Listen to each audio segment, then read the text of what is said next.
Gente, então finalmente chegamos no procedimento do recurso especial extraordinário. Vejam que nós já analisamos o procedimento do recurso especial e recurso extraordinário repetitivos, né? Vimos a sistemática dos repetitivos e ali eu já falei um pouco do procedimento dos repetitivos, mas também, inevitavelmente, do procedimento do recurso especial extraordinário para vocês. Agora a ideia é nós vermos de forma ampla o procedimento do recurso especial extraordinário, inclusive o agravo do artigo 1042, o agravo em recurso especial e o agravo em recurso extraordinário, o último dos parentes do agravo aí que nós precisamos ver, né? Bom, recurso especial extraordinário são, vocês já sabem, recursos de estrito direito, cabíveis contra a decisão colegiada, acórdão dos tribunais de segundo grau, tá? Havendo, claro, ilegalidade ou inconstitucionalidade nesse acórdão. Já sabemos que é preciso esgotar instância, né? Esse é um dos requisitos principais. Então, estamos falando de um acórdão proferido por um tribunal de justiça, por um TRF, um acórdão proferido por um tribunal de segundo grau, que tenha ilegalidades, no caso do especial, ou inconstitucionalidades, no caso do extraordinário. Pode haver embargos de declaração desse acórdão e aí aplica-se tudo aquilo que vocês já sabem, interrupção do prazo. Chegou então a hora de fazer o recurso especial e o recurso extraordinário, que são interpostos no prazo de 15 dias, contados da intimação do acórdão recorrido e protocolados perante o tribunal que proferiu a decisão recorrida. Então, se estamos falando de um acórdão do Tribunal de Justiça do Paraná, o recurso especial e extraordinário serão protocolados no Tribunal de Justiça do Paraná. Lembrem-se, inclusive, que isso influi na questão da comprovação do feriado local, né? Isso caiu até na prova de vocês, não com a vertente do recurso especial e extraordinário, e sim a questão geral de comprovação, mas ali já se tratava de um recurso especial e extraordinário, no caso que eu construí para vocês, né? Eventualmente, se houver um feriado local no Paraná que impeça o protocolo, porque não é dia útil, você tem que anexar ao seu recurso o comprovante do feriado local, mesmo se tratar da segunda-feira de carnaval, a ideia do precedente da STJ nesse sentido, né? Enfim, então o protocolo acontece no tribunal que proferiu a decisão recorrida. Se houver necessidade de interposição conjunta de recurso especial e recurso extraordinário, vocês já sabem que se trata de uma exceção ao princípio da unirrecorribilidade, então esses recursos são interpostos concomitantemente, são protocolados na mesma oportunidade, em petições separadas, claro. Tá? São direcionados ao presidente ou ao vice-presidente do tribunal local, vai depender do regimento interno de cada tribunal. Aqui no caso do nosso tribunal, o Tribunal do Paraná vai para a vice-presidência do tribunal analisar, fazer o exame de admissibilidade depois. Interposto o recurso especial, o recorrido, extraordinário também, né? O recorrido será intimado para apresentar contrarrazões no prazo de 15 dias. E apresentadas as contrarrazões em 15 dias, haverá, então, o primeiro exame de admissibilidade do recurso especial extraordinário. Lembrem-se de que eu contei para vocês que recurso especial extraordinário tem duplo juízo de admissibilidade. Acontece um juízo de admissibilidade lá no tribunal local e depois um juízo de admissibilidade no STJ, caso o primeiro seja positivo, tá? Então, vai ser realizado pelo vice-presidente, aqui no nosso caso, do tribunal local, o exame de admissibilidade. E, nesse momento, várias condutas podem ser adotadas pelo presidente ou vice-presidente do tribunal. E aqui vocês precisam prestar muita atenção, porque a conduta que o recorrente vai adotar depois vai depender do que o vice-presidente fizer nesse momento, tá? É possível que ele negue seguimento ao recurso especial e ao recurso extraordinário em razão da falta de requisito de admissibilidade. Não tem pré-questionamento, é matéria fática, parte não juntou o preparo mesmo depois de intimada para regularizar, não comprovou o feriado local, enfim, uma série de possibilidades, mas afetas a requisito de admissibilidade. Eu não estou falando de um recurso que verse sobre uma questão que seja objeto de repetitivo ou de repercussão geral no STF, tá? Eu só estou falando de um recurso especial ou de um recurso extraordinário, que não verse sobre questões que já tenham, ou já que sejam objeto, ou que já foram objeto de repercussão geral ou repetitivos anteriores, e que não tenham os requisitos de admissibilidade. Nesse caso, haverá uma negativa de seguimento ao recurso especial e ao recurso extraordinário. E contra essa decisão, a parte recorrente pode interpor agravo em recurso especial se for recurso especial e agravo em recurso extraordinário se for recurso extraordinário. Se houver os dois e os dois tiverem segmento negado, ela fará os dois recursos, um agravo em recurso especial e um agravo em recurso extraordinário, ok? Se a decisão de admissibilidade negar segmento em parte ao recurso, vislumbrar que para uma das questões de direito federal falta pré-questionamento, mas para outra não, e fizeram um juízo positivo de admissibilidade com relação a uma parte do recurso, tudo sobe. Ocorre a devolutividade do recurso todo para o STJ. Então aí não precisa fazer o agravo, porque uma parte subindo, tudo sobe junto, ok? Então nesse caso, se for um exame negativo de admissibilidade integral do recurso, caberá o recurso do 1042, que é interposto no prazo de 15 dias pela parte, com intimação da parte agravada, neste caso, para contrarrazões. Pode haver retratação. Não havendo retratação, sobe o agravo em recurso especial para o STJ e o agravo em recurso extraordinário para o STF, ok? Mas isso quando houver uma decisão que nega segmento ao recurso pela falta de requisitos de admissibilidade. Porém, vocês já sabem, porque estudamos isso na aula de ontem, que pode ser que o vice-presidente do tribunal local negue segmento ao recurso especial ou ao recurso extraordinário aplicando a sistemática dos recursos repetitivos. Ou porque o STF já disse que aquela questão não tem repercussão geral, ou porque no exame da repercussão geral ele decidiu aquela questão no sentido do acórdão recorrido, ou porque na sistemática dos recursos repetitivos o Tribunal Superior, o STJ ou o STF, decidiram a questão de direito federal ou a questão de direito constitucional no sentido decidido pelo acórdão recorrido, fazendo sentido então dar seguimento ao RESP e ao RE nesse caso.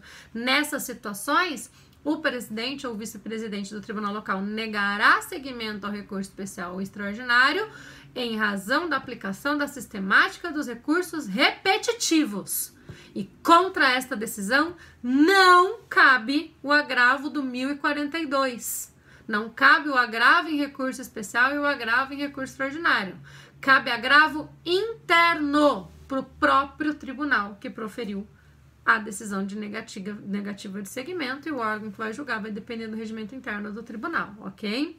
Na redação original do CPC, cuidado para não pegarem a lei desatualizada, a redação original do CPC de 2015 trazia a previsão do agravo do 1042 também para esse caso, para o caso de negativa de segmento pela sistemática dos repetitivos. Porém, isso foi mudado por aquela lei que fez algo inédito no Brasil, né? Reformou o código antes dele entrar em vigor. E por conta disso, acabou ficando somente a figura do agravo interno para esses casos, tá? Nós vamos falar de reclamação mais adiante, gente. E aí eu vou falar um pouquinho com vocês sobre o quanto é esquisito esse negócio de nós termos um precedente vinculante, mas não termos uma forma de dar ao tribunal que fixou o precedente um controle desse precedente. Mas depois a gente fala sobre isso. Não vamos nos antecipar. Isso é tema para reclamação.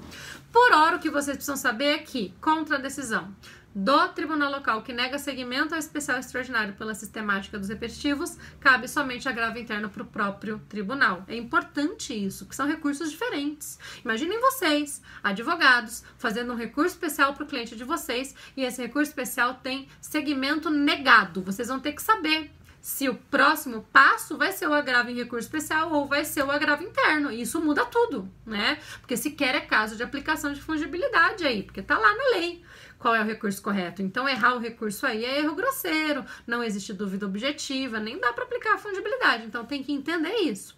E cuidar também, porque o que pode acontecer? Pode acontecer de uma parte do recurso especial ser inadmitido por um motivo e outra parte por outro motivo.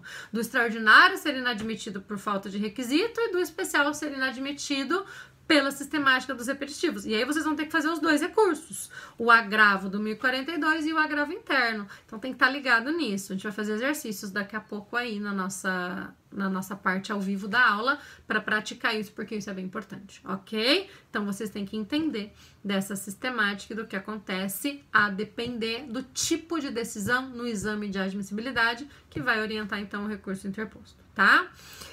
O que mais o presidente ou vice-presidente do tribunal pode fazer nesse momento? Ele pode determinar que o órgão prolator do acórdão recorrido retrate-se, tendo em vista que pode acontecer desse acórdão estar em divergência com o entendimento firmado na sistemática dos repetitivos. Lembrem-se do que nós vimos ontem, né? Se o acórdão recorrido está em contraposição, ele tem um entendimento diverso daquele entendimento firmado no representativo da controvérsia, o tribunal local tem que se adequar, tem que adaptar o seu acórdão ao acórdão do repetitivo, representativo da controvérsia. Então, nesse caso, o vice-presidente, que tem todos aqueles recursos especiais e extraordinários suspensos, lembrem disso, né, do sobrestamento, vai determinar que a Câmara que proferiu aquele acórdão se retrate, adapte aquele acórdão ao acórdão paradigma do STJ ou do STF. Se a Câmara se recusa a fazer isso, lembrem-se de que o recurso especial e extraordinário segue para o Tribunal Superior, se estiverem presentes os requisitos de admissibilidade daí, tá? E lembrem-se também de que outra medida que é possível de se adotar é simplesmente a suspensão do recurso especial e extraordinário. Pode ser que a parte interponha um recurso especial ou extraordinário que verse sobre uma questão que esteja sendo decidida num recurso especial extraordinário representativo da controvérsia que ainda não tenha sido julgado pelo STJ ou pelo STF. Nesse caso, aquele recurso especial e aquele recurso extraordinário interposto têm que permanecer suspensos na origem.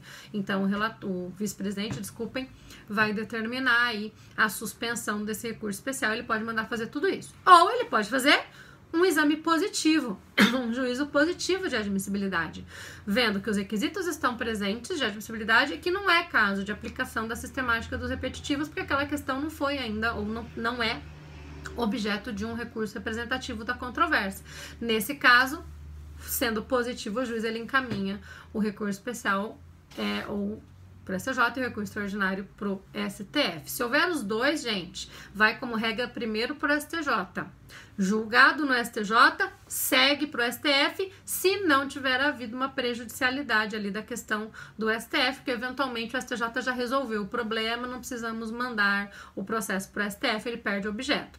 Se o STJ, assim que recebe esse recurso, verifica que há uma prejudicialidade entre a questão constitucional e a questão federal, ele pode remeter o recurso extraordinário, né, remeter os autos para o STF para primeiro julgar o extraordinário e depois julgar o especial, mas o STF também pode receber e dizer, não, STJ, não é assim não, primeiro você julga o especial, depois eu julgo o extraordinário, essas decisões são irrecorríveis, então aí a gente tem que deixar o STJ e o STF se entenderem. Lembrando também que existe aquela possibilidade do STJ identificar que a questão é constitucional, caso em que ele intima o recorrente para apresentar, a demonstrar a repercussão geral, adequar o recurso e manda para o STF para conhecer como recurso extraordinário, e o STF pode verificar uma ofensa reflexa no recurso extraordinário, caso em que ele manda para o STJ conhecer como recurso especial. Aquela possibilidade que nós já vimos, que está prevista nos artigos, que agora eu me esqueci, qual é o artigo? 1033 e 1032, né? Isso, 1032 e 1033 do CPC que nós já vimos, tá? Para variar, esquecendo o número de artigo. Ok? Então, o juízo positivo de admissibilidade faz com que os recursos sejam remetidos ao STJ, ao STF, assim como pode acontecer com agravo em recurso especial extraordinário também. Chegando no STJ, e depois chegando no STF, vai haver a distribuição desse recurso para um dos órgãos competentes a depender da matéria. Eu fiz ali um mapinha para vocês a respeito da competência, né? Primeira e segunda turma que compõe a primeira sessão do STJ, direito público, terceira e quarta compõe a segunda sessão, direito privado, quinta e sexta penal, terceira sessão e a Corte Especial. Já coloquei, inclusive, os links dos regimentos internos para vocês do STJ e do STF, que tem só 2 turmas, né? Diferentemente do STJ. Então, deem uma olhadinha para entenderem como funciona a competência desses órgãos, para entender como funciona a composição. Para o STJ, coloquei, inclusive, para vocês no material uma tabelinha que o STJ tem muito legal, mostrando a composição de todos os órgãos, inclusive os de caráter administrativo, para que vocês entendam melhor, tá? Mas haverá, então, a distribuição para um relator Este relator vai poder analisar, então, esse recurso especial, ou se for no STF extraordinário, e aplicar, inclusive, o 932, incisos 3 e 4, que vocês também já conhecem, porque tudo aquilo que se aplica à apelação, ao agravo de instrumento, sobre decisão monocrática, que nós já vimos, também se aplica no STJ e no STF.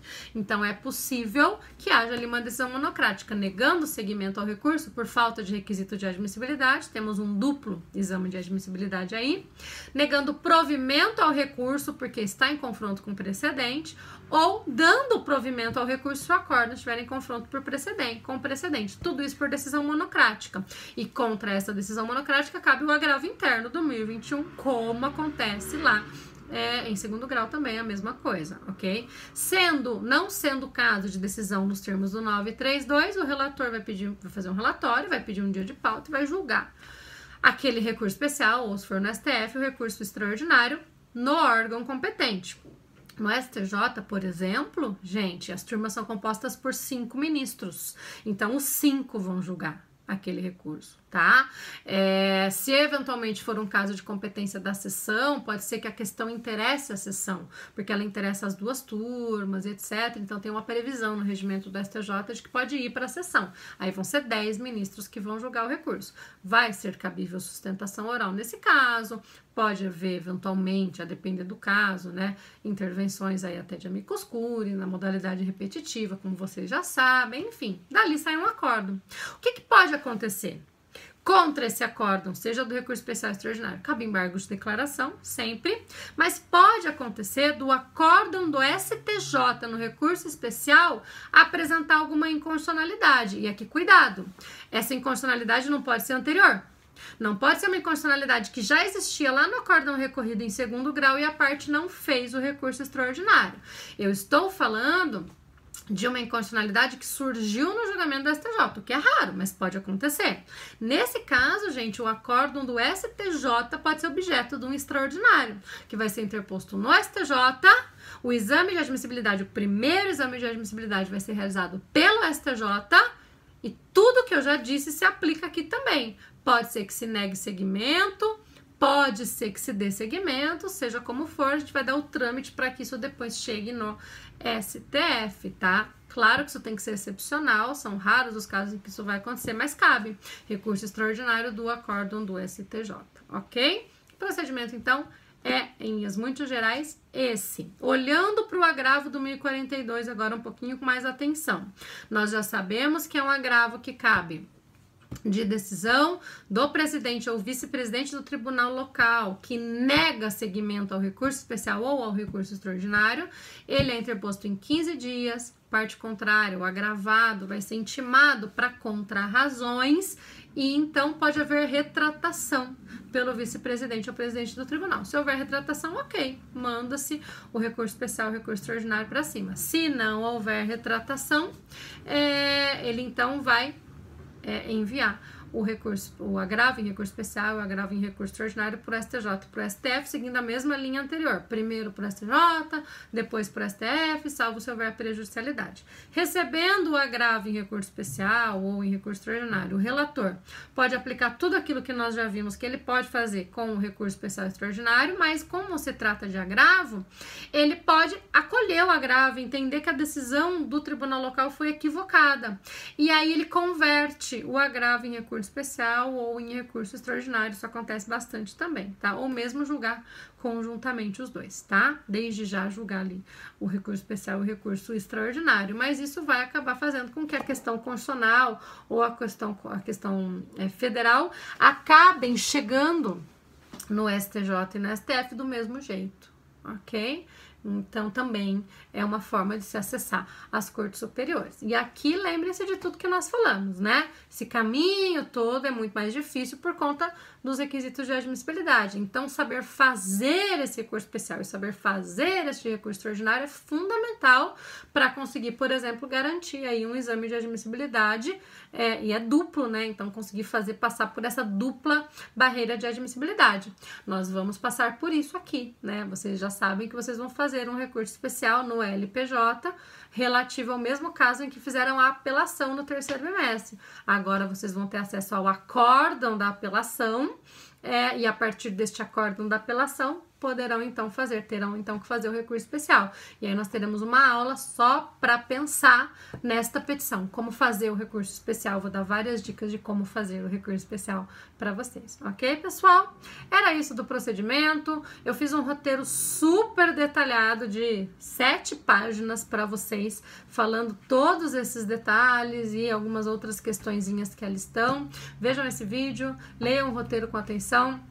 Leiam o texto da aula de hoje também, que é relativo a efeitos, né? Como eu já citei no vídeo anterior. E venham daqui a pouquinho para nós fazermos alguns exercícios práticos juntos relativos a essas questões e tirar as dúvidas de vocês a respeito, ok, pessoal? Com isso, fechamos esta parte mais teórica, super, né? Entre aspas, porque nunca é só teórica, mas essa parte mais teórica, expositiva de recurso especial extraordinário. Fica então agora a nossa aula prática no LPJ do recurso especial e também, na sequência, os outros recursos que vamos estudar, especificamente recurso ordinário, constitucional e embargo de divergência, ok? Até daqui a pouco, um beijo e se cuidem!